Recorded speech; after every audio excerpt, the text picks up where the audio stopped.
Buenas tardes, sean muy bienvenidos, muy bienvenida a esta nueva actividad educativa que realiza Casa Abierta. Claro, con ustedes, con el apoyo de todas las personas que aquí nos acompañan. Hoy tenemos un tema especial, como siempre, ¿verdad? El tema de la niñez, de la protección de la niñez, se aborda desde diferentes esferas, ¿verdad? Hay muchos días que están vinculados, se conmemora lo que es la protección a la niñez. En nuestro país está el día 29, que es el Día de los Derechos de la Niñez, pero es un día nacional. El día de mañana 20 se celebra el Día Universal de los Derechos de la Niñez, que se ha hecho por conmemorar lo que fue la Convención de los Derechos del Niño. Este mes es un mes cargado de muchos temas importantes. Ya hemos abordado el tema de la familia y salud mental, que en noviembre se considera en nuestro país el mes de la familia. El 25 es el Día de la No Violencia contra la Mujer y es un día internacional y es otro aspecto que también hemos trabajado, porque todos estos temas están vinculados con la salud mental o con los estilos de vida saludable. Por eso todo en Casa Abierta trabajamos estos temas, porque ustedes recordarán que estas actividades se hacen en el marco de la campaña Ten una vida plena y cuida tu salud mental. Hoy vamos a tener una persona amiga, aliada, que ya nos ha acompañado. Ustedes recordarán la última vez que nos acompañó, que estaba con un estado de salud y aún así dijo que sí por su alto compromiso que tiene con la población, ¿verdad? Con la niñez y en sentido general, compromiso con el desarrollo humano, el desarrollo social del país. Antes de presentar a esas personas que ya ustedes les conocen, vamos a señalar a las personas que nos están acompañando o las instituciones que representan más bien, como es el Ministerio de Salud, el Hospital de Boca Chica, Ministerio de Educación, Procuraduría General de la República, Casa Comunitaria de La Joya, Distrito 1303, Escuela Ingenio Arriba, San Francisco de Asís, Los Ranchos, Escuela Experimental Emilio Prudón, Fundación Mujeres Empoderadas, Fundación Mujeres de la Maguana, Fundación Infancia Familia, Comité de Veeduría de Jaina. Como vemos, cada día se incorporan más instituciones, tenemos una amplia representación de otros sectores, de otras organizaciones, así como de las regiones del país, que siempre está Santo Domingo, ¿verdad? El Distrito Nacional, pero también Santo Domingo Este, Santo Domingo Este, Valverde, Jaina, San Francisco de Macorís, Sabana Iglesia, San Juan, Santiago, entre otras instituciones. Les damos la bienvenida y agradecemos su apoyo en cada una de estas actividades educativas. Pues retomemos a la persona y el tema que vamos a trabajar el día de hoy. Ya le he dicho que vamos a trabajar, o no le había dicho, creo.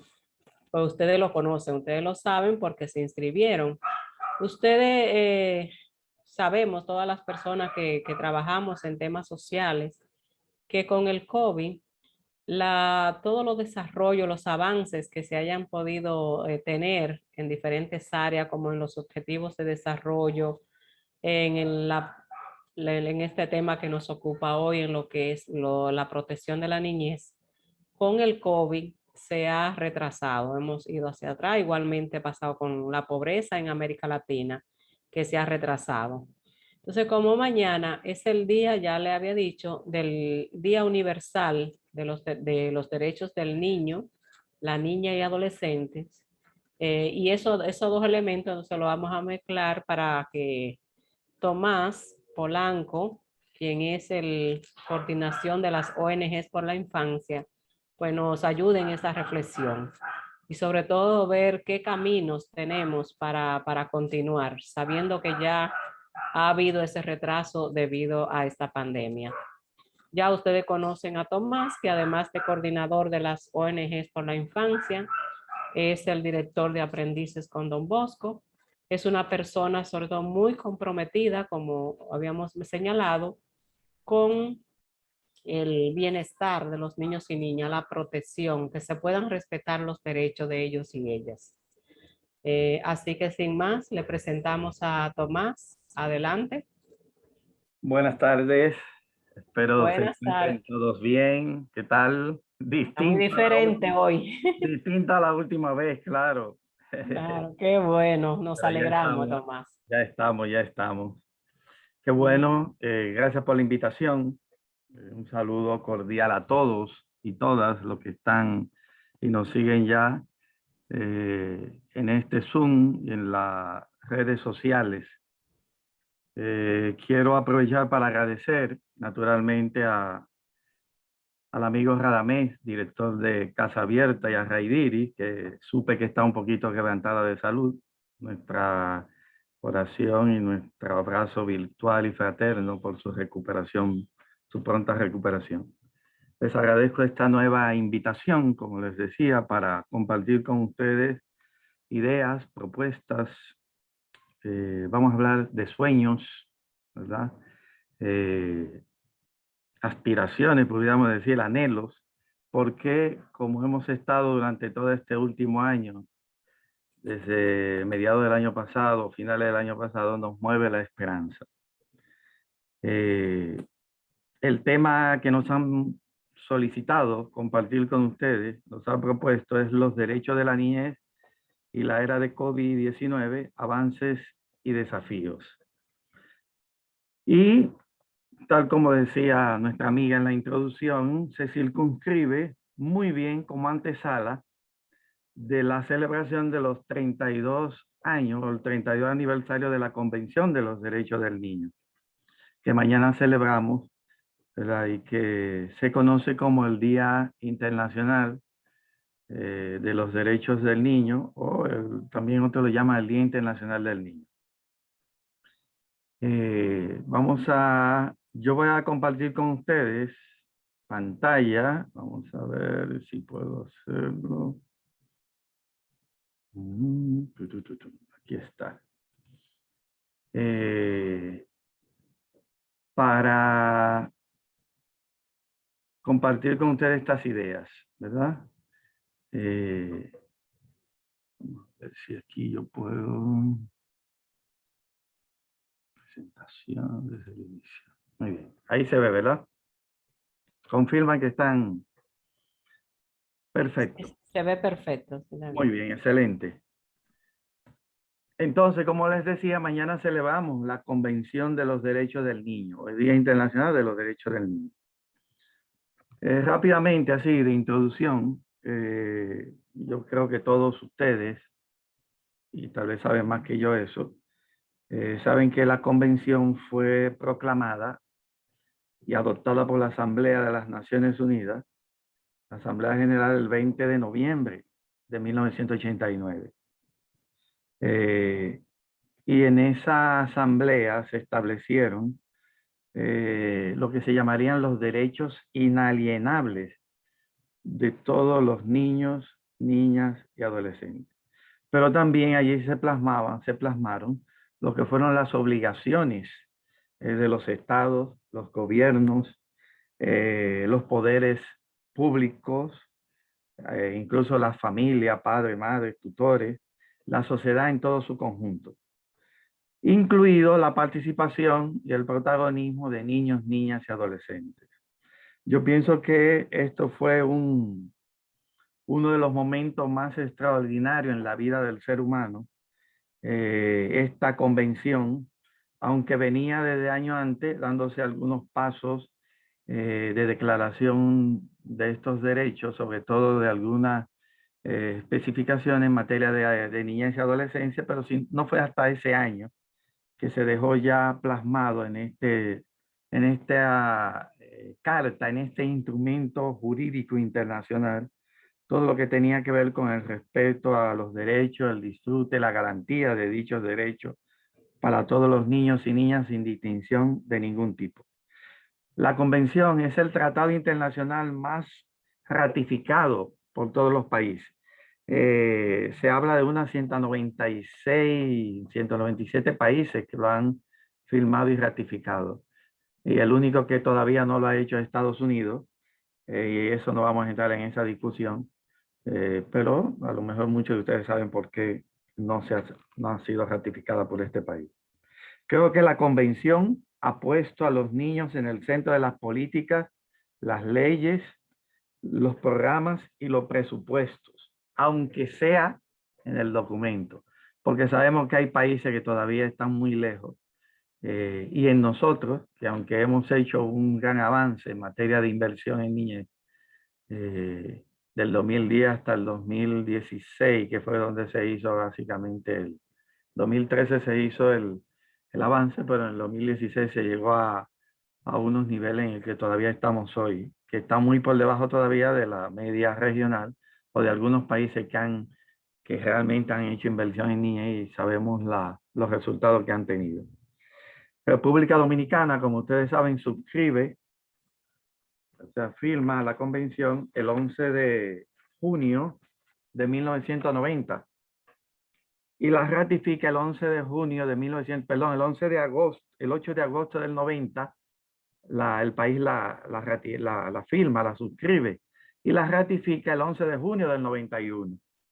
Por eso se habla de que nosotros en el país tenemos como mandato y que entró en ejecución ese mismo año, pero en el mes de julio, el 11 de julio, un mes después. Y que tiene toda esta ratificación de convención de los derechos del niño rango constitucional. Incluso el artículo 56 de nuestra constitución, del actual que nosotros tenemos, precisamente habla sobre que la familia, la sociedad y el Estado harán primar el interés superior del niño, niña y adolescente. Sin embargo, y a pesar de... un poquito que se me fue ahora sí. Sin embargo, y a pesar del gran consenso que ha tenido en todos los países la convención, hay mucha vulneración y de eso nosotros podemos tener constancia real y que también en nuestro país no somos la excepción.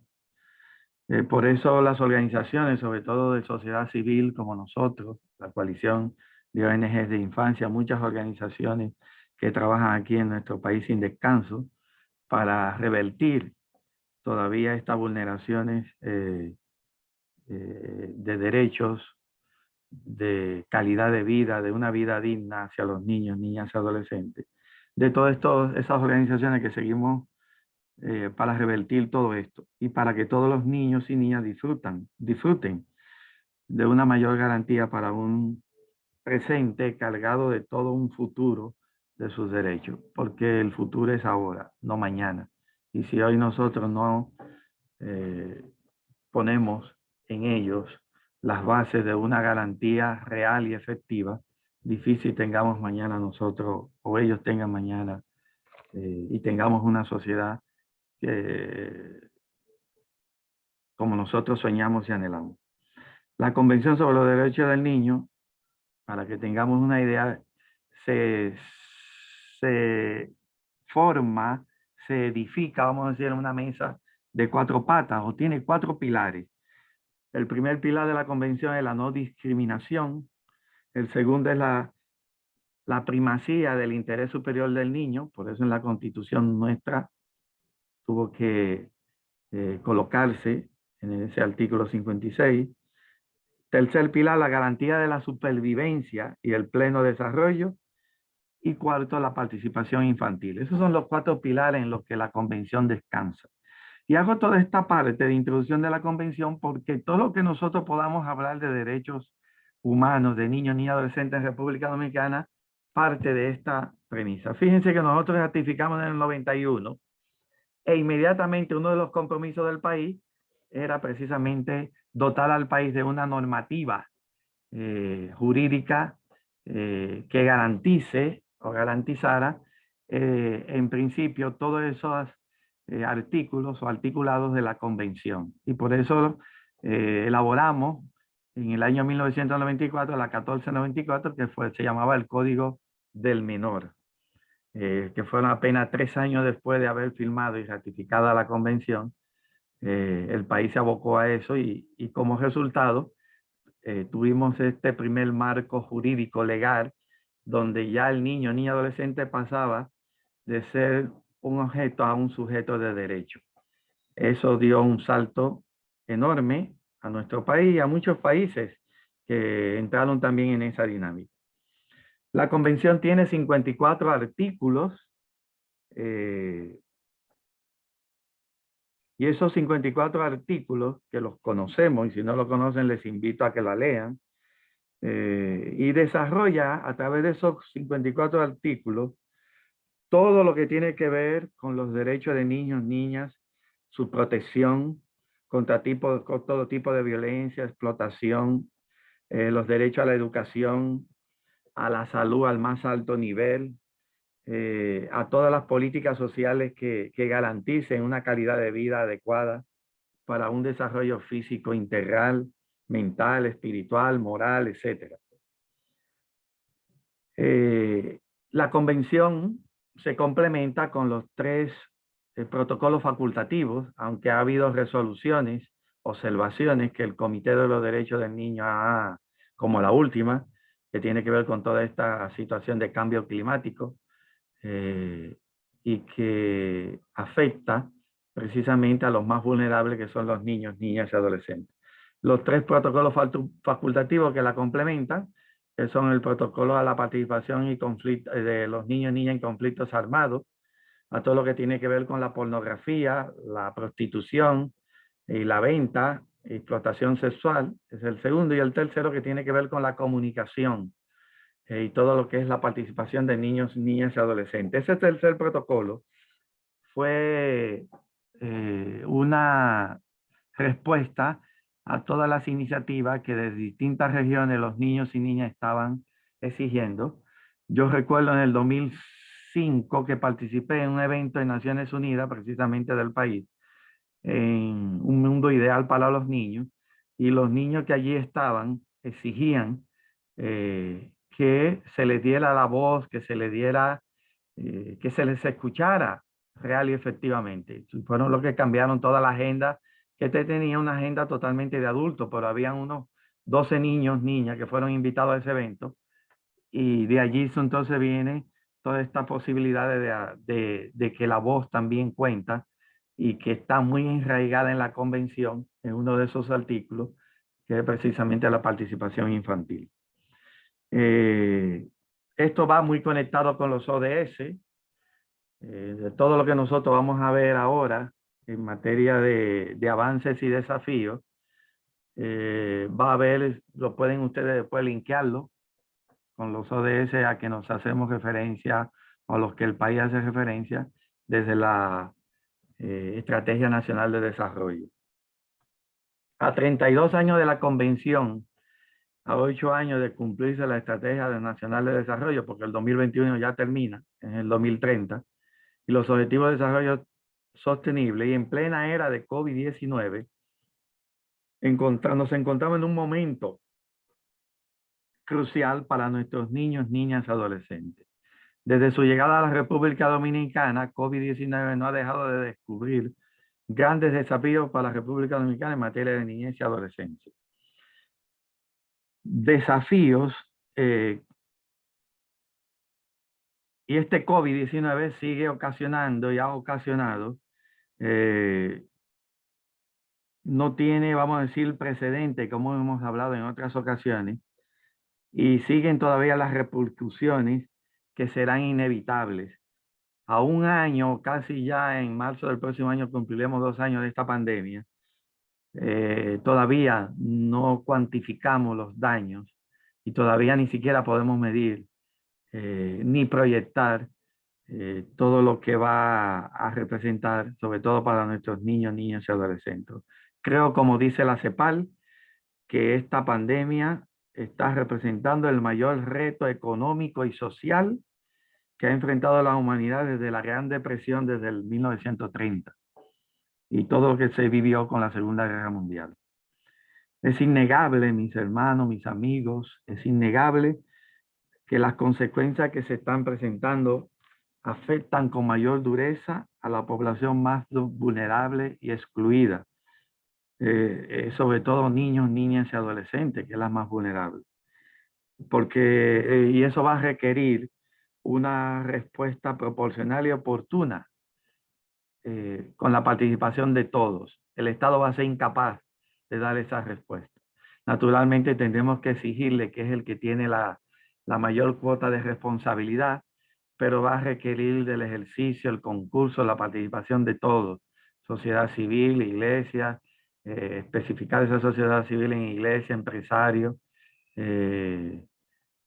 clubes, juntas, asociaciones, organizaciones ASFL, ONGs, etcétera, con el concurso de todas y todos para poder minimizar o reducir todo lo que va a significar esta pandemia y está significando para niños, niñas y adolescentes.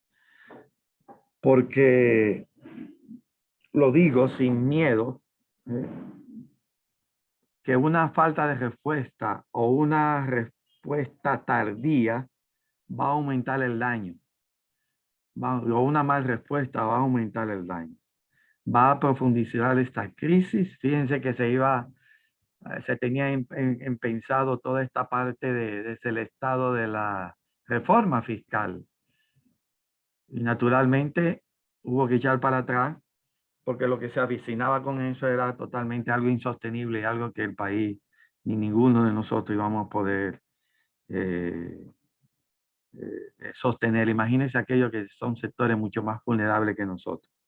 Por eso una respuesta tardía, una mal respuesta, una respuesta que no cuente o no se dé ninguna y no cuente con toda esta participación, lo que va a hacer es aumentar los daños, agudizar o profundizar las crisis y en consecuencia alargar el proceso de recuperación, porque además se habla de recuperación económica. Y hay daños, como se ha trabajado todo este último mes o estos últimos 2 meses, me parece, desde Casa Abierta, con toda esta parte de salud mental y todo lo que tiene que ver con todas estas depresiones, todas estas situaciones psicoafectivas que están afectando grandemente el desarrollo integral de nuestros hermanos y sobre todo nuestros niñas y adolescentes. Sabemos que el COVID-19 no solo ha impactado a la salud, sino también la economía, con consecuencias sociales, familiares, etc. Y es ante esta realidad que cobra suma importancia, ante todo este impacto, que cobra suma importancia la protección integral y la defensa de los derechos de la niñez y de la adolescencia, dado que la situación de vulnerabilidad en la que se encuentran les pone en una situación de desventaja para reponerse de la crisis causada por esta pandemia, como lo harían otros estamentos, otros sectores sociales de nuestro país. Por eso la coalición de ONG de infancia, que agrupa unas 36 organizaciones de sociedad civil, que desde hace más de 20 años realiza incidencia basada en datos, buscando que el Estado Dominicano cumpla sus obligaciones legales y realizando algunas recomendaciones de políticas públicas para mejorar la calidad de vida de los niños, niñas y adolescentes. La evidencia internacional muestra y está mostrando que la mejor inversión y desarrollo de un país está vinculado directamente al bienestar de su niñez. Es decir, atender las obligaciones nacionales e internacionales para los derechos humanos de casi un 37% de nuestra población, 36.8 aproximadamente, que es menor de 18 años. Se traduce en unos 3 millones, casi 800,000. Lo que se traducirá en mejores condiciones para enfrentar y reducir los efectos negativos de la pandemia de este COVID-19 en todo el país. Esta era de COVID-19 sigue dándonos grandes desafíos y desde la coalición estamos convencidos de que en la niñez está la respuesta. La crisis sanitaria tiene efecto dominó en la crisis política y económica, porque esta pandemia de COVID-19 es ya un paradigma global y se convirtió en una espiral de muerte para las poblaciones más excluidas y en un camino, vamos a decirlo así, hacia un nuevo modelo de desarrollo de la humanidad. Naturalmente los gobiernos tienen la decisión, principalmente ellos, y en una ciudadanía que se va articulando desde lo local hasta lo global. Creo que esta articulación de una sociedad civil que cada vez más tiene que empoderarse y que en República Dominicana tiene que asumir ese rostro de empoderamiento para ser copartícipes, corresponsables y sobre todo de exigir respuesta de calidad para toda la población, en especial la más vulnerable, niños, niñas y adolescentes. Al día de hoy en el mundo, los contagios están registrados en casi 256 millones y los muertos en 5 millones, casi 150,000. En la República Dominicana se habla de 400,000 contagios registrados, al menos lo que dice Salud Pública en el boletín de hoy, y unos 4,200 muertos. Uno solo que muera ya es difícil, es desafío, es responsabilidad de todos y todas. Esta pandemia volvió a nosotros a mostrarnos con crudeza las profundas desigualdades en nuestro país y sobre todo en toda la humanidad. Por eso hay un debate muy marcado en transitar a otro modelo de desarrollo humano más sostenible y en armonía con la naturaleza, y que ha llevado precisamente a que los países asuman compromisos. Por eso fue hace poco, fue el encuentro ocurrido ahora este mes en Glasgow, Escocia, de la COP26, que fue la Convención sobre el Cambio Climático, donde se asumieron todas aquellas prerrogativas y compromisos, precisamente en la búsqueda de nuevos modelos de desarrollo. Esta crisis sanitaria real y efectivamente ha traído como consecuencia una crisis política y económica. Fíjense que aunque se ha previsto que este año va a ser la economía en República Dominicana alcanzará un incremento de un 4.67%, porque el 2020 cerró con un -7%, y que para el 2022 se prevé también, o proyectan 4 puntos y pico %, por encima del crecimiento proyectado para la región este año y el año próximo de unos 3.2, 3.4. En nuestro país todavía, y se ha marcado mucho después de la pandemia, el aumento de una pobreza en casi 200, y fue algo que lo vimos en una presentación que tuvimos con ustedes hace un par de meses, el aumento de la pobreza en casi unos 268,000 dominicanos que entraron después de la pandemia en esta situación. Son datos crudos, nosotros creemos que es mucho más lo que ha acontecido después de esta pandemia, pero creo que tenemos oportunidades grandes para ello. Vamos a entrar ahora a dar una mirada de tanta a la situación de los niños, niñas, adolescentes de República Dominicana, los avances que se han tenido y sus inherentes desafíos. Estos datos e informaciones son actuales. O sea, incluso estamos trabajando con organizaciones como UNICEF y otras para el documento que va a salir pronto sobre la situación de la niñez en República Dominicana hoy. Precisamente para tener una aproximación de datos reales. Nosotros tuvimos apenas en el 2019, antes de la pandemia, la ENOGAR 2019, que todavía está en esa dinámica de levantamiento de informaciones, pero ya tenemos muchos datos que nos dan a nosotros aproximación real y efectiva a la situación de los niños y niñas. Y otros que hemos ido recolectando después de esta pandemia, durante esta pandemia que estamos viviendo. El 47% de los niños, niñas que viven con ambos padres biológicos. Esa es la composición del hogar actualmente. De eso, un 36% viven con su madre y un 5% con el padre. El 12% vive sin ningún padre biológico, pero vive con un tutor, una abuela, un tío, una tía, etc. Esto es bueno de entenderlo para que nos ayude entonces a comprender muchas de las situaciones que se dan en materia de derechos de niños y adolescentes, y sobre todo en los aspectos medulares de su desarrollo integral. Ustedes saben que la inversión en niñez en el 2010 apenas llegaba a un 2%. No, era un 1.8, 1.9 más o menos. Pero en el 2013 se aumentó si recuerdan, con todo aquel 4% para la educación. Después de ahí ha venido subiendo por los años hasta llegar al 2016 a una inversión de un 5.1%. En el 2013 pasó de 2.1, 2.2 más o menos, en el 2012 al 2013 a 3.6, con todo el 4% que se aprobó del PIB para la educación. Esto fue significativo, pero de ahí se ha logrado una inversión en niñas hasta el 2016 del 5.1% del PIB. Al día de hoy ronda por lo mismo, 5.1, 5.2, 5.3. Es importante tenerlo porque mientras más se invierta en infancia, más posibilidades tendremos.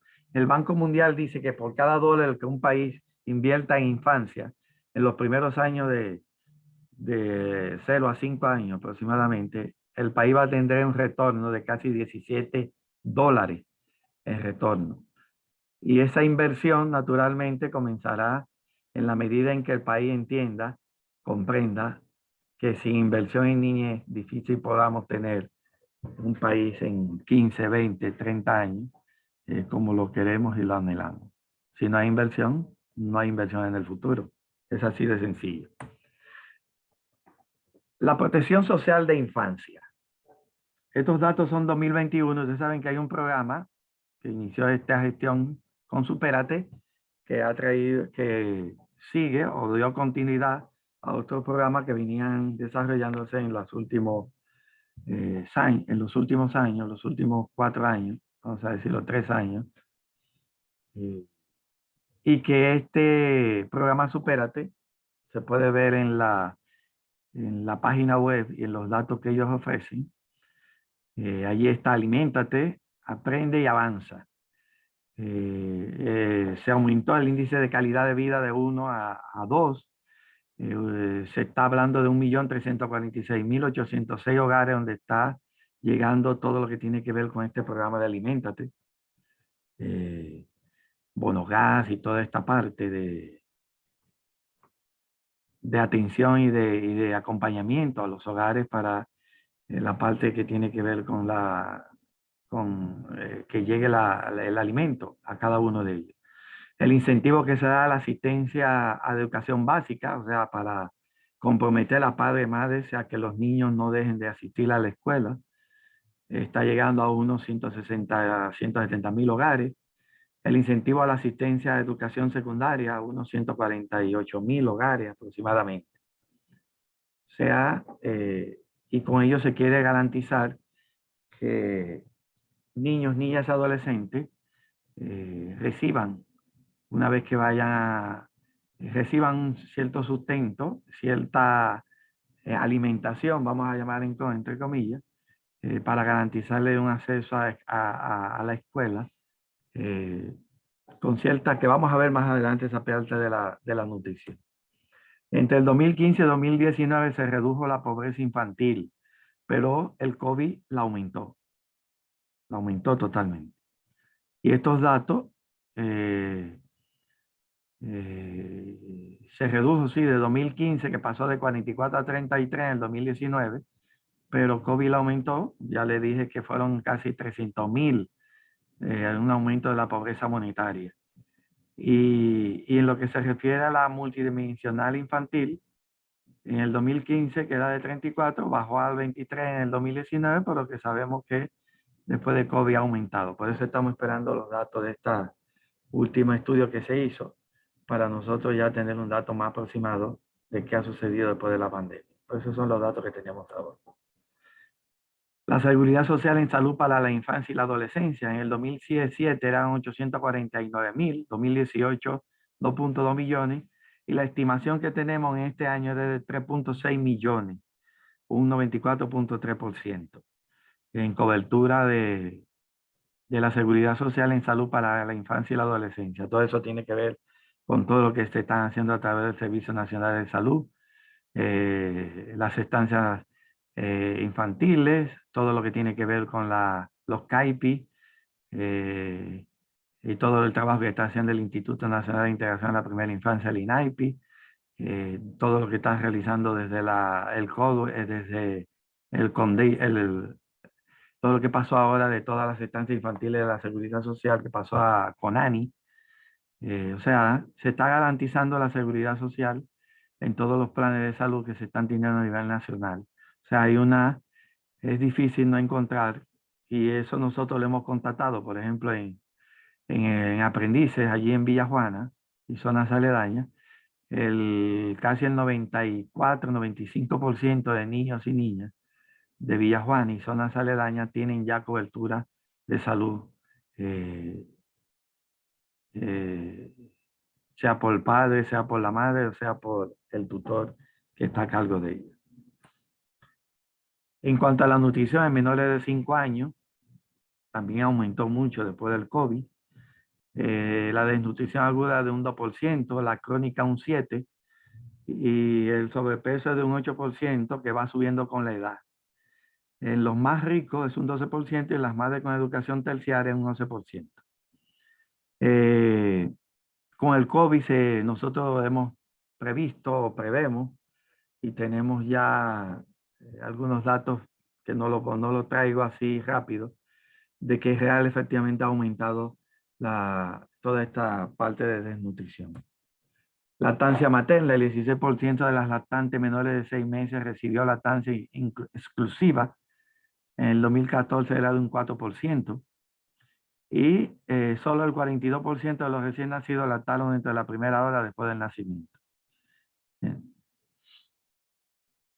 Vayan tomando datos porque vamos a ver en cuanto a la salud materno-neonatal. En República Dominicana, que tenemos un ingreso medio alto, con una alta cobertura prenatal, casi un 98.9%, y parto institucional de un 97.5%. Pero la mortalidad neonatal está rondando el 19.4 por cada 1.000 niños nacidos vivos. En Latinoamérica y el Caribe es de un 9. Nosotros tenemos 19.4. Y continúa la tendencia al aumento. Las causas, el estrés respiratorio, la sepsis, etc. La mortalidad materna de 2020 fue de 127 por cada 100.000 nacidos vivos. En Latinoamérica es de un 67%, un 67. Y eso se debe a la hipertensión arterial, hemorragia, sepsis y aborto. Un 80% de las muertes neonatales y maternales pueden ser evitadas con una adecuada atención de calidad, que es lo que nosotros estamos propugnando. Comparada con la mortalidad en la niñez y en la adolescencia, ahí ustedes pueden ver el gráfico, de 0 a 28 días 6, de 28 días a 1 año 2, de 1 año a 12 años 1, de 13 años a 17 años 1. De 0 a 28 días es el 75% de la mortalidad infantil y el 60% de todas las muertes de niños y adolescentes de 0 a 17 años. La salud materna, el 98% de los partos se está haciendo de manera institucional, 63% con cesárea del total, 47% se están haciendo en centros públicos, 90% en centros privados. Pero aquí hay algo importante, el contacto piel con piel y la importancia que tiene ese primer contacto de la madre con el recién nacido. Solo un 23% lo está logrando. Y sabemos de datos científicos lo que significa ese primer contacto piel con piel de la madre y su recién nacido. Salud en adolescentes. Los embarazos en adolescentes, la primera causa de muerte de... Pensé que era una pregunta. El 20% de las mujeres que tuvo un hijo antes de los 18 años, se calcula que ese 20%, la educación de ellos anda básicamente en un 6 y la que tienen primaria en un 49%. El 2% de las mujeres que tuvieron hijos antes de los 15 años han tenido esa situación de causa de muerte por embarazo. Muy alto. La tasa de fecundidad de adolescentes, si ven desde el... ustedes ven, no sé si se distingue bien, los colores indican los años, y abajo y arriba ustedes ven, o los periodos de años, y arriba es la tasa de fecundidad. Por sí mismo explica y habla por qué sigue siendo tan alta todavía en el 2019, y esos son datos de Enogar 2019. El 15% de las mujeres de 20 a 24 años que tuvieron relaciones sexuales antes de los 15 años. ¿Entienden?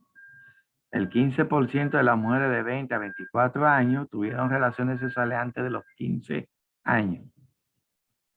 Y hay una gran brecha. ¿Sí? O sea, hay una gran brecha entre la educación pobre, de los pobres, y la educación del nivel clase alta, media alta. Se ve un 4% versus un 26%. El 68% de las mujeres de 15 a 24 años tuvo relaciones sexuales con más de una pareja sexual en los últimos 12 meses. No usó condón en su última relación sexual. En Hogar 2019. El desarrollo infantil, la estimulación temprana y cuidados receptivos, solo el 10% de los padres interactúa con sus hijos de 2 a 4 años. Y sabemos que las actividades de estimulación temprana lo que promueven tanto el aprendizaje como la preparación para la escuela. Las madres interactúan con los niños, toda esta parte de estimulación en un 46% y otros miembros del hogar en un 63%. Pero fíjense todo lo que tiene que ver con la presencia del papá. Por eso toda esta búsqueda de aprobación en el Congreso de este proyecto de ley de paternidad responsable. Porque precisamente uno de los artículos de la convención es precisamente el garantizarle el derecho que tiene el niño a tener su padre y su madre. Bien. Aunque no vivan juntos, pero sí tenerlo. Solo el 48% de los niños de 3 a 4 años asisten a algún programa de educación de primera infancia. Se está también en el Congreso, ya está la ley, el proyecto de ley que crea el subsistema de atención integrada a primera infancia para lograr que ese subsistema dé una mayor respuesta en todo el territorio nacional para que los programas de primera infancia lleguen a la población, a una población mayor de los niños de 3 a 4 años. La educación.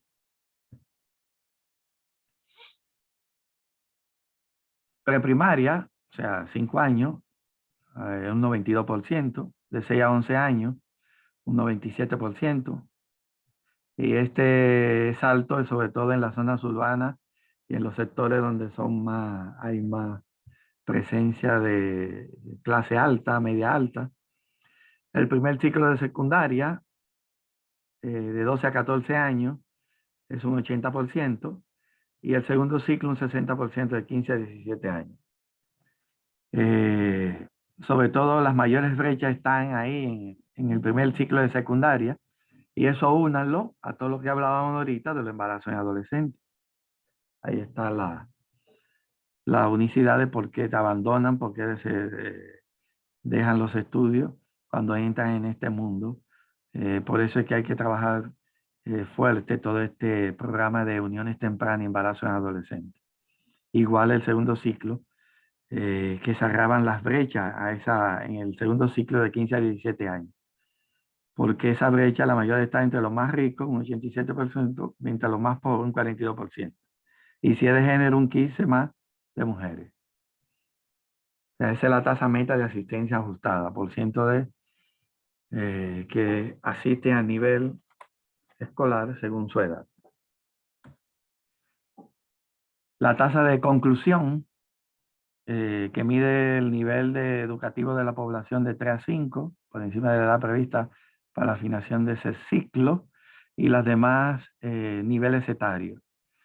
De 14 a 16 años, un 91%, básicamente igual a la asistencia. El primer ciclo de secundaria, 77%, de 17 a 19 años, aumentan las brechas de forma similar a la asistencia.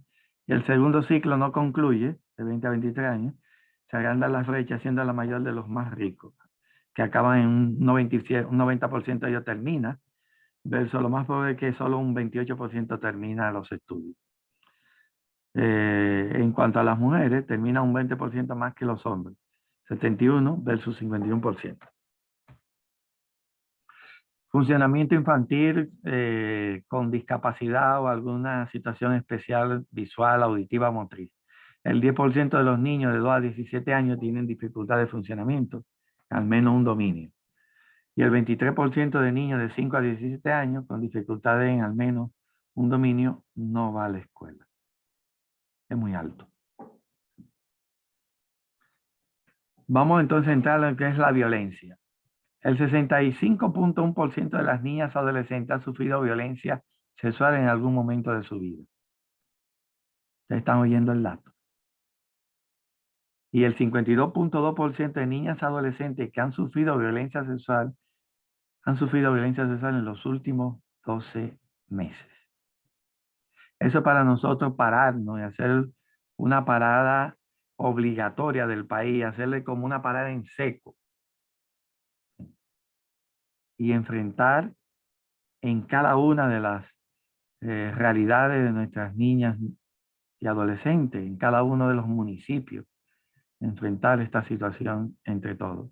No podemos seguir dando el lujo de tener estos números y quedarnos igual como verlos llover. El 59% de los casos de violencia sexual reportados por el sistema de salud pública corresponden a niños, niñas y adolescentes. 72% de las víctimas de violencia sexual y el 54% de las víctimas de violencia física fueron niñas y adolescentes femeninas. En el 2020 fueron reportados 479 casos de violación sexual. De esos, 282 correspondieron a violencia sexual a un niño, niña o adolescente. Las uniones tempranas. El 9% de las mujeres entre 20 y 24 años dijeron que se unieron o se casaron antes de los 15 años. El 15% entre las más pobres. Y el 32% de las mujeres entre 20 y 24 años se unieron o se casaron antes de los 18 años de edad. El 49% entre las más pobres. Esos son resultados de la encuesta en Hogar 2019.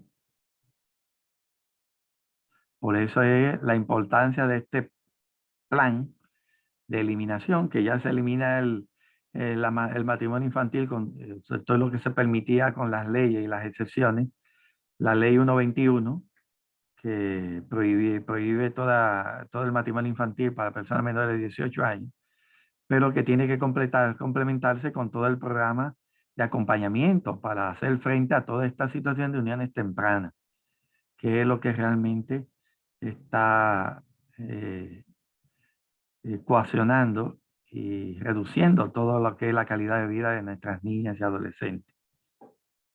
Los planes de tanto de uniones tempranas como embarazo adolescente están listos, pero todavía no han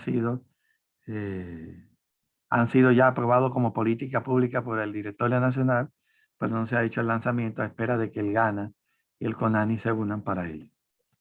Trabajo infantil. En Hogar 2014 mostró que el 12.8% de la población de 5 a 17 años, o sea, ese número, ese porcentaje aplíqueselo a 3.8 millones, 3.8 millones. Trabaja un número de horas superior a lo establecido para definir el trabajo infantil. Datos 2019 están en estudio, que es la en Hogar de ahora. Por eso tenemos datos reales. Los otros son percepciones, estudios en una zona que se han hecho, pero que no abarca, como en Hogar, a toda la realidad nacional. La protección infantil, disciplina infantil.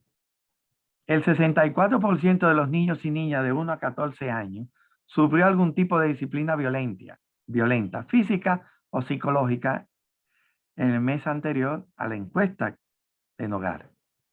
Esto contrasta con que solo el 9% de las madres o personas cuidadoras consideraban el castigo físico como necesario para criar o educar a los niños y niñas.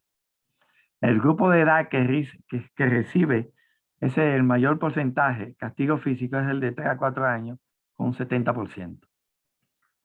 Todo esto aumentó después de COVID-19, porque un estudio de World Vision de enero hablaba de un 67%. Y en julio, otro estudio, creo que de varias, 2 regiones del sur, me parece, de Plan, y otra de 6 o de World, no me acuerdo ahora. También hablaba de 66, 67%. En cuanto a la agresión sexual, violación, acoso sexual, seducción y sustracción de menor, que ha aumentado todo eso después de COVID, ahí ustedes ven para cada uno de los años, 2016, 2017, 2018, 2019, el azul son las agresiones sexuales, el naranja las violaciones, acoso sexual, el naranja, o sea, el acoso sexual, la seducción y la sustracción del menor. Cada uno de esos, en cada uno de los años que se están evaluando. 2016 azul, perdón, 2017 naranja, 2018 azul claro y 2019 vamos a decir el amarillito ese que está ahí. En el 2019 estamos hablando de casi 295%, un 295 de aumento. Eso estamos hablando casi de un 28, 29% aproximadamente. Muy alto. Niñez y adolescencia víctima de trata de personas. Esos son datos de la Procuraduría General de la República o de la Procuraduría Especializada de Trata, pero adscrita a la Procuraduría General de la República. Niños y niñas. Naturalmente, el porcentaje más alto es el de la niña, porque son las que más se utilizan para la trata. Se entiende que con la pandemia de COVID todos esos datos han aumentado. 2021, 2020, 2019, etc. Violencia sexual infantil en línea. En el 2020 la República Dominicana recibió 5.947 denuncias de violencia sexual infantil en línea. En el 2020 la descarga de material de abuso sexual infantil se triplicó comparado con el 2019, pasando de 32.325 reportes de descarga en el 2019 a 104.741 en el 2020.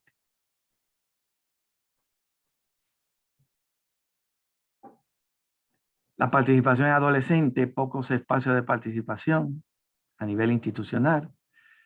El Ministerio de Educación tiene un programa de participación, pero es muy poco, está muy condicionada y es poco real.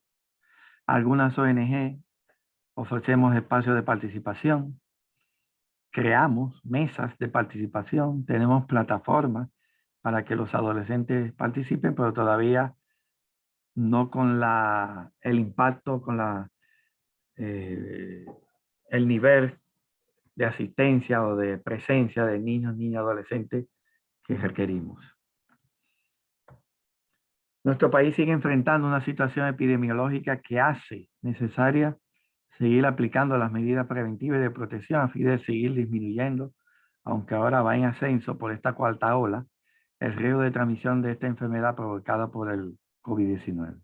Reitero, esta es una crisis sin precedentes y sigue presentando riesgos sin precedentes para los derechos de niños, niñas y adolescentes. Las consecuencias que la pandemia sigue generando son inseguridad financiera, aumento de la pobreza y marginación, disminución aguda en el acceso a los alimentos, rezagos educativos, deserción escolar, entre otros. Colegios que ya están cerrando por contagios altos, cierran cursos y cuando cierran cursos, y eso es un efecto dominó, tienen que cerrar la escuela. Conozco de escuelas que ya están en modo virtual de nuevo.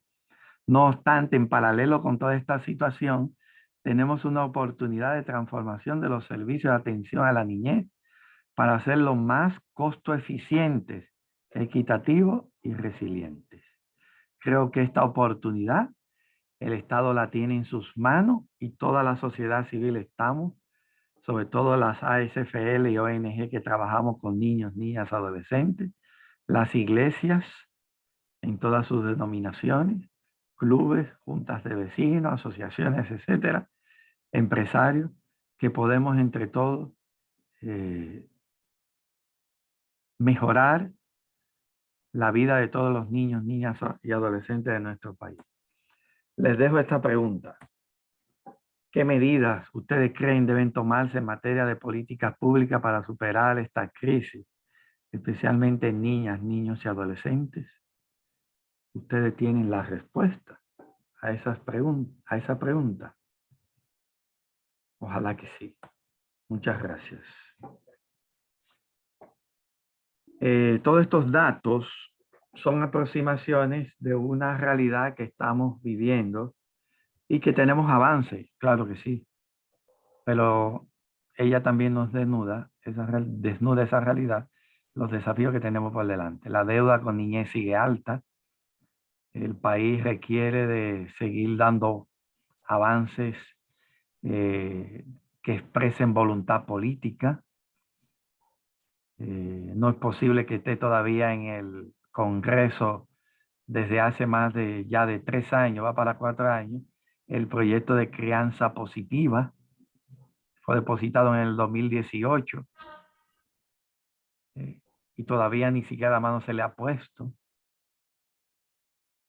que va de la mano con programas y políticas y estrategias que tienen que ayudar a eliminar y a reducir hasta llegar a eliminar total y en ese mismo tenor de ir eliminando y reduciendo, prevenir la violencia contra los niños, niñas, adolescentes de cualquier tipo, con aquel instrumento que se aprobó como política pública y por voluntad política no fue implementada como debió implementarse, que es la hoja de ruta para eliminar y prevenir la violencia hacia los niños, niñas y adolescentes en los 4 ámbitos que el país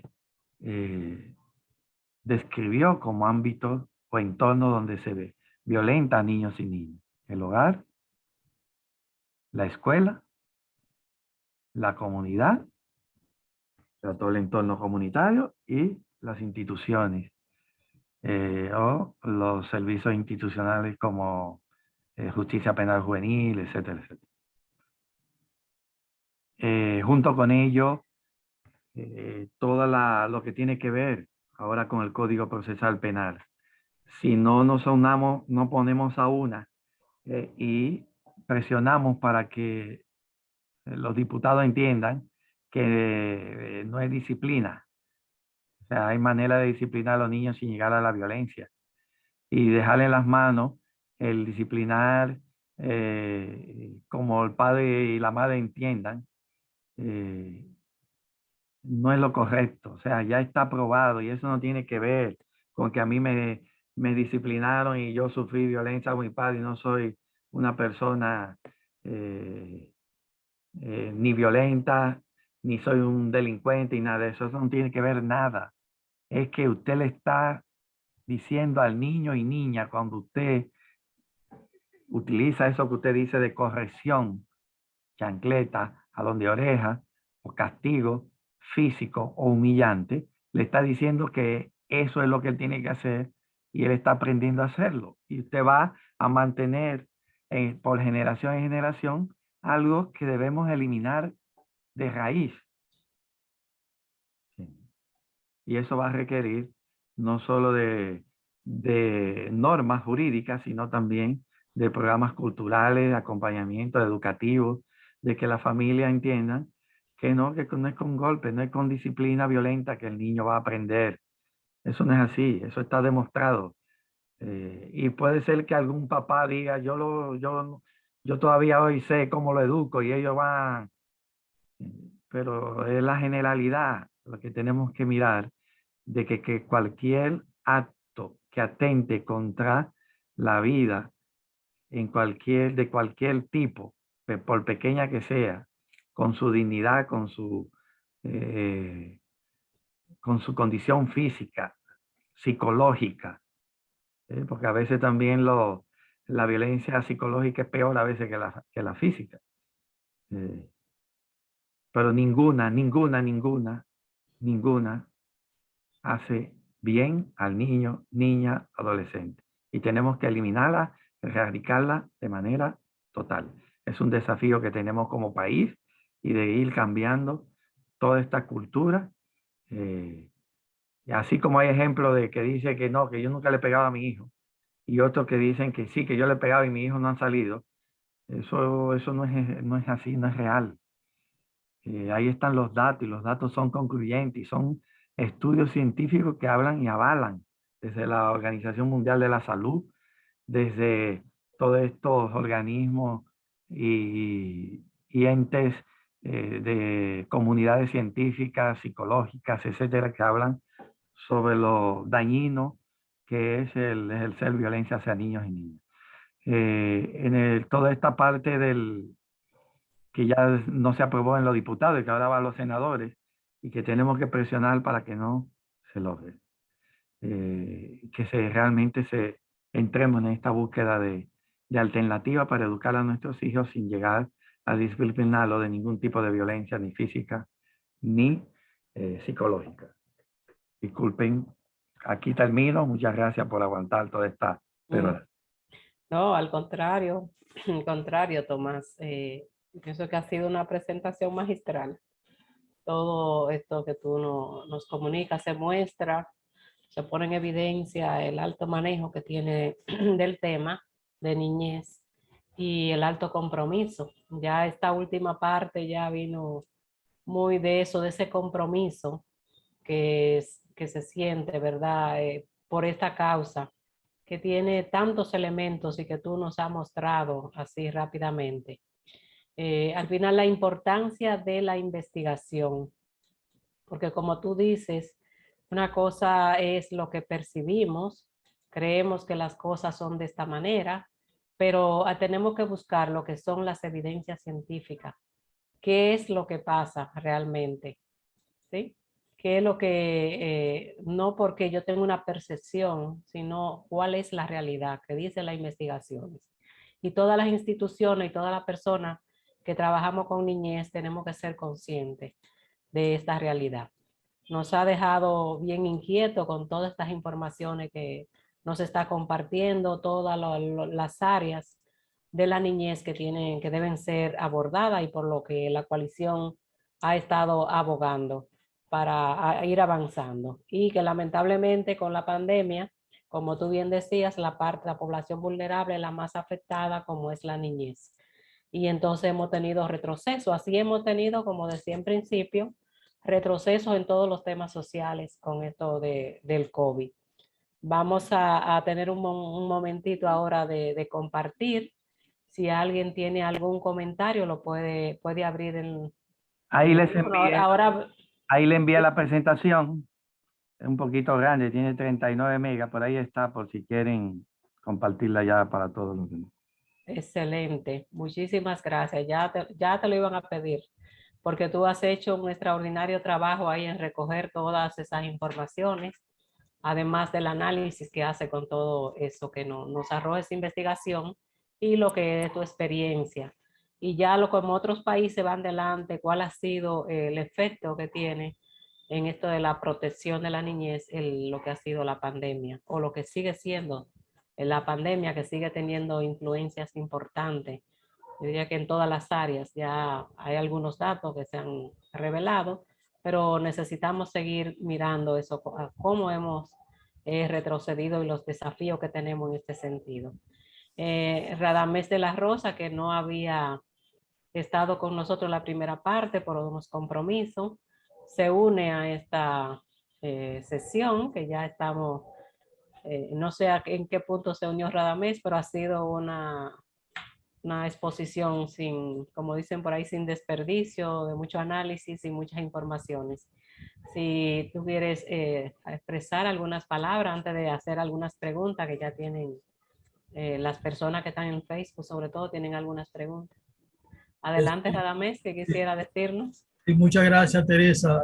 Saludos a todos los amigos y amigas. Llegué un poco tarde porque cuando iba saliendo de la oficina me llamó un comunicador que quería, como le dicen ellos, un cortecito para una noticia de la noche y me entretuvo allí un poco. Pero bueno, llegué cuando Tomás ya estaba hablando de los datos y creo que la cantidad de información que nos sirve Tomás, tomando en cuenta que son datos extraídos de estudios que no se puede dudar de su seriedad, son los datos, como son los datos que se extraen de las encuestas en hogar, como son los datos de organizaciones como World Vision, Plan Internacional. O sea que no son inventos, son datos extraídos de la realidad. Son un poco abrumadores, diría yo, para uno entender la dimensión del problema que significa la baja protección a la niñez dominicana. Yo creo que hay un tema que es urgente que empecemos a trabajar todas las organizaciones que trabajamos con niñez y es traspasar esta información a la familia. O sea, que la familia empiece a empoderarse de esta información, de lo importante que es la atención de calidad a la infancia. Yo recuerdo hace muchísimos años que estando en una actividad en San Francisco de Macorís, en esa época todavía no estábamos tan involucrados directamente en el tema de infancia, pero en esa conversación que tenía yo con un grupo de padres de familia, hay uno que se paró y me dijo, pues yo hoy he descubierto que yo lo que he sido un abusador. Yo pensé que yo estaba haciendo lo correcto porque yo utilizaba la correa con frecuencia para disciplinar a mi hijo. Y por lo que usted ha dicho hoy aquí, parece que yo he sido un abusador. Yo creo que hay que llegar a eso, a que la propia familia, la propia gente que está cuidando de los niños y de las niñas, descubra que como señala Tomás al final, ese discurso de que a mí me dieron mucha pela, como todavía escuché a un grupo de religiosos plantear que había que despenalizar la pela. O sea, a mí me dieron mucha pela y mira cómo soy. Bueno, habría que ver cuáles son los comportamientos que esa persona tiene, habría que estudiar, porque yo puedo decir que yo soy una persona pacífica, tranquila, que no le hago agresión ni a nadie. Sin embargo, en un momento determinado, cuando alguien me roza con el carro, saco una pistola y disparo. O sea, hay que ver todo eso, porque no es verdad que un niño que ha sido maltratado en su infancia va a llegar a la adultez sin ningún trauma, sin ningún resquicio de que hubo daño ahí. ¿Por qué? Porque el niño se forma, el niño y la niña se forman y se fortalecen cuando la familia está al lado de ella con cariño, con amor, cuando está atendiendo sus necesidades, cuando está dispuesta a hacer una relación armoniosa, una relación de cariño con él. Cuando la relación es violenta, la relación agresiva, eso se reproduce como un círculo vicioso y así como nos educaron, educamos a la siguiente generación. Entonces, yo pienso que es importante entonces que todas estas cosas que hacemos nosotros en las entidades sociales, que somos entidades intermedias, somos entidades que tratamos de trabajar para que las familias se empoderen, hagamos más esfuerzo para que sean la gente la que empiecen a ser protagonistas de su proceso. Así que gracias a Tomás de nuevo, cada vez que Tomás nos acompaña, nos da cátedra de conocimiento, de sabiduría en torno a estos temas que son de mucha importancia para nuestra sociedad. Y gracias a todos los amigos y amigas que siempre nos acompañan en estos viernes. No estoy cerrando, sino que estoy diciendo alguna cosa que me parece importante decirla. Y cedo la palabra a Teresa para que sea quien dé cierre, o si hay todavía alguna más intervenciones. Ujú. No, muchísimas gracias, Radames. De verdad, este tema despierta mucho interés y inquietud, preocupación por seguir, ¿verdad?, aportando nuestro granito de arena para que se creen políticas públicas a favor de esta población tan vulnerable. Eh, Dos preguntitas así rápido, Tomás, de la gente de Facebook. Bueno, aunque tú le hiciste la pregunta, ya esta persona la había hecho. Con todos estos datos, vamos a ver cuál es la luz en el camino, o cómo seguir, sería la pregunta. Tomás. Sí, gracias, Radamés. Excelente esa idea que has expresado y ahí está la clave para, pienso, educar, educar y educar. Se ha visto que una vez que se educa y la población llega a los niveles de educación que tiene que llegar, se logran cosas extraordinarias, cambios culturales, transformaciones. Por eso hay que seguir invirtiendo y seguir invirtiendo, no descansar los que creemos en mejores condiciones, en mejores posibilidades, a los que nos mueve la esperanza de seguir en esta búsqueda. Solo no podemos, por eso es unirnos, trabajar juntos. Sí, todas estas situaciones, uno las mira, todos estos datos, y hace, por ejemplo, una traspolación o hace un ejercicio, podríamos decirle aritmético, estadístico, para ahora el 2021 con algunos de los datos de la encuesta y toda la situación de COVID, y sería alarmante. Sería alarmante. Sin lugar a duda que el trabajo infantil ha aumentado después, con tantos muchachos que, imagínate, que salieron a la calle a buscar porque no había que hacer, no había que comer. Las escuelas, cuántos muchachos no desertaron durante el periodo de virtualidad, que fue un año escolar que casi terminó en virtualidad, y el año siguiente totalmente en virtualidad. O sea, hay toda una situación que amerita el que el Estado, a través de las organizaciones, de las direcciones que tienen que ver con todo lo que es niñez y adolescencia, llámese el Consejo Nacional de la Niñez y la Adolescencia, CONANI, y desde noviembre del año pasado el GANA, que es el Gabinete de Niñez y Adolescencia, se sienten con sociedad civil, cooperación internacional, para dar los pasos reales, efectivos, que den respuesta a toda esta problemática en conjunto.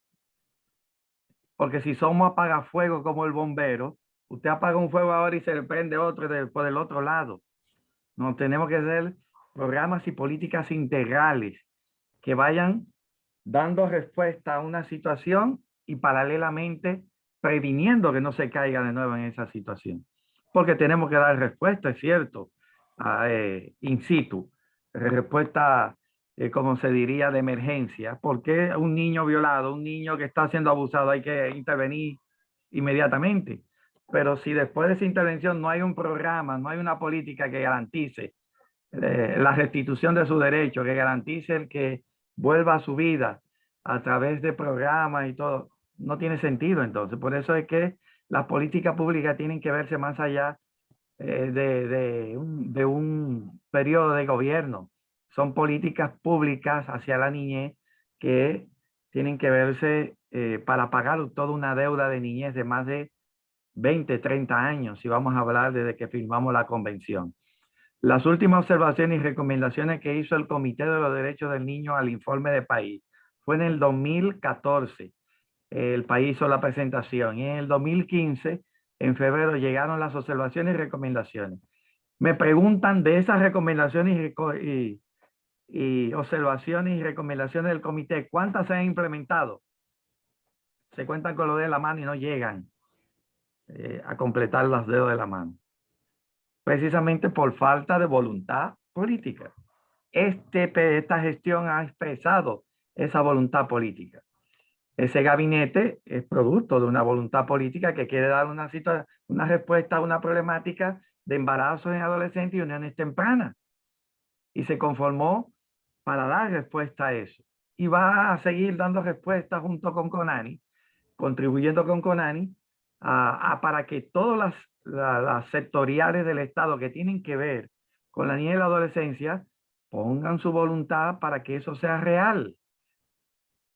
Ya hemos visto que a CONANI le falta la parte de fuerza, la falta de poder de articular por una situación de que no se ha todavía entendido la magnitud de la ley 13603 que crea el sistema de protección. Si ese sistema estuviera funcionando más allá del 70%, otra cosa estuviéramos hablando hoy en República Dominicana.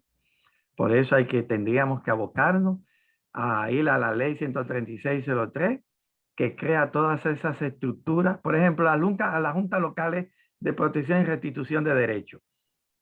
Son juntas creadas por la sociedad civil en cada uno de los municipios. Son 158 municipios. Apenas hay unas 90 y pico, 90, 100 conformadas. Pero de esas 100 apenas hay como 15 o 20 funcionando. Imagínense en cada municipio de los 158, la Junta Local de Protección y Restitución de Derechos velando por todos los niños, niñas y adolescentes. Y aparte de esa junta, en todos los sectores que conforman ese municipio, redes sociales de protección y restitución de derechos. Otra cosa estuviéramos hablando, de verdad, otra cosa estuviéramos hablando.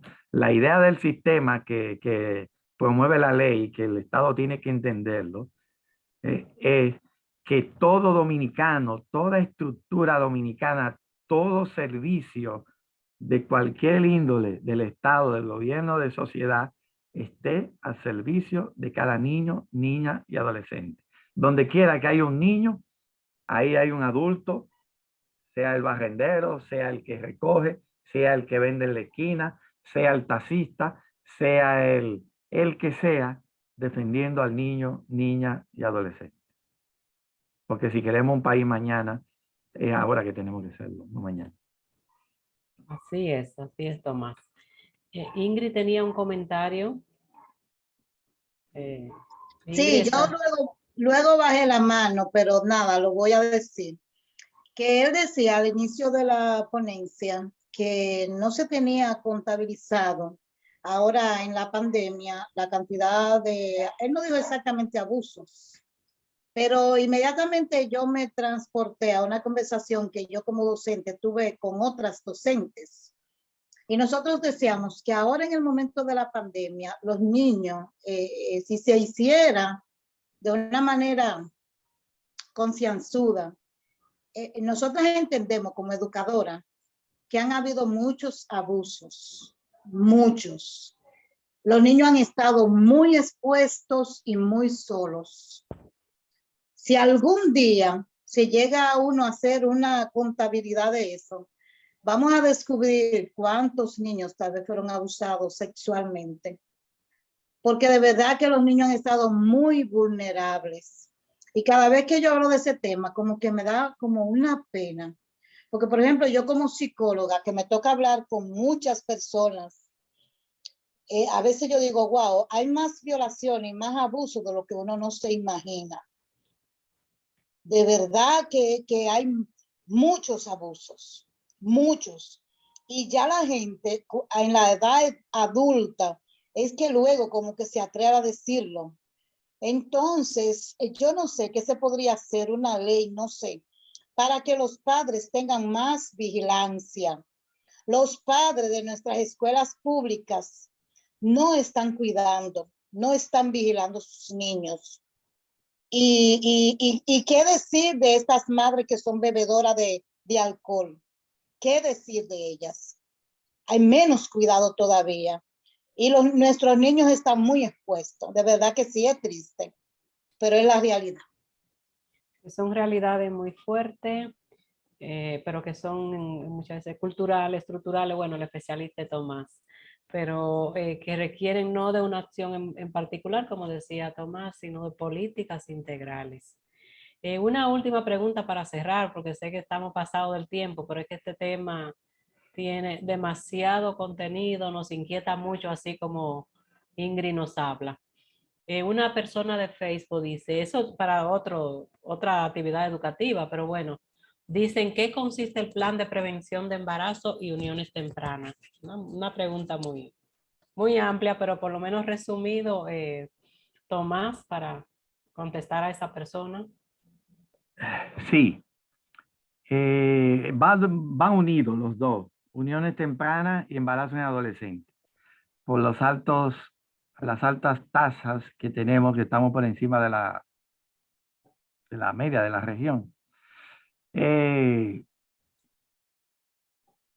sea, el plan de embarazo en adolescente y de uniones tempranas quiere dar una respuesta ahí donde está sucediendo el problema, con en los 5 ejes estratégicos que se han definido.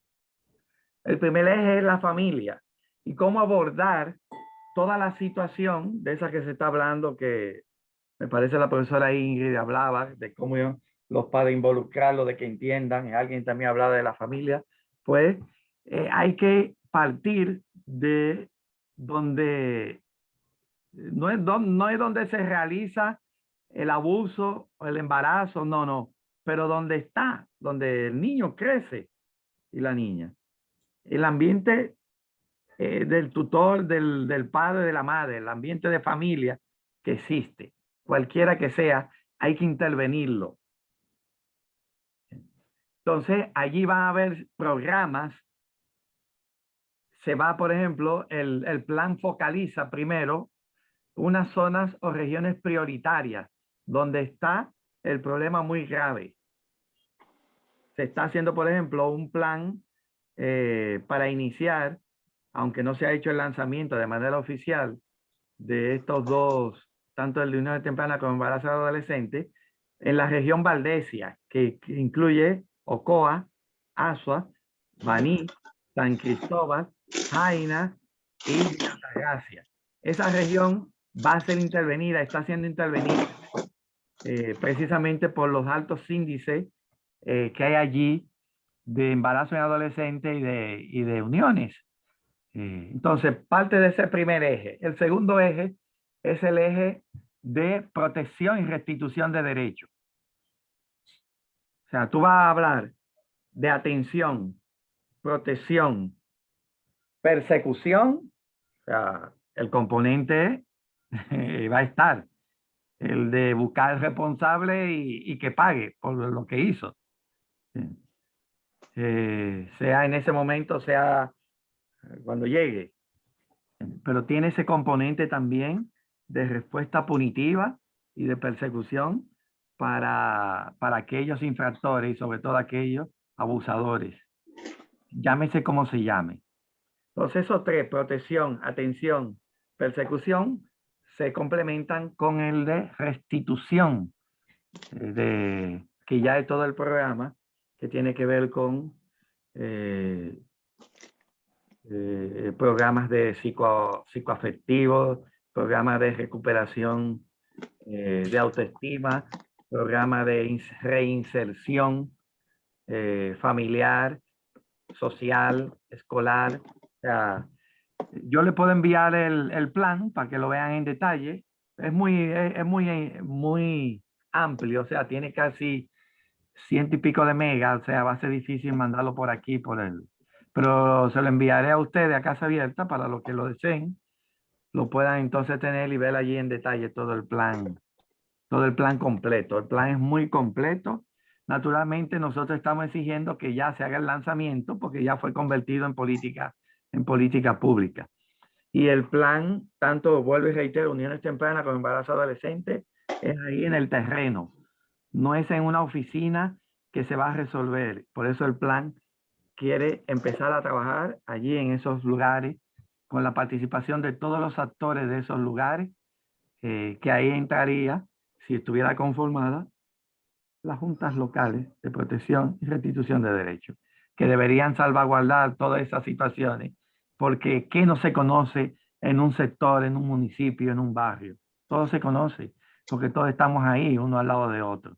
Y si hay una junta que vela por todo lo que allí está aconteciendo, olvídate que va a haber una intervención y va a haber reducción como sea de esa situación adversa que están pasando ahora nuestras niñas, nuestros niños, niñas y adolescentes.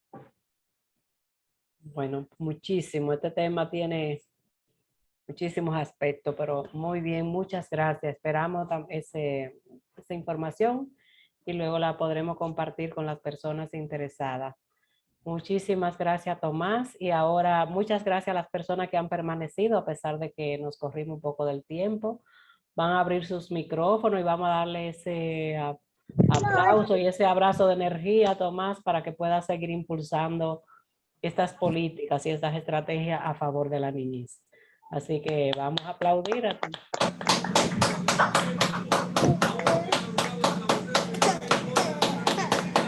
Gracias y nos encontramos el próximo viernes también con una actividad educativa de mucho interés. Gracias, feliz fin de semana. Gracias a todos. Feliz fin de semana.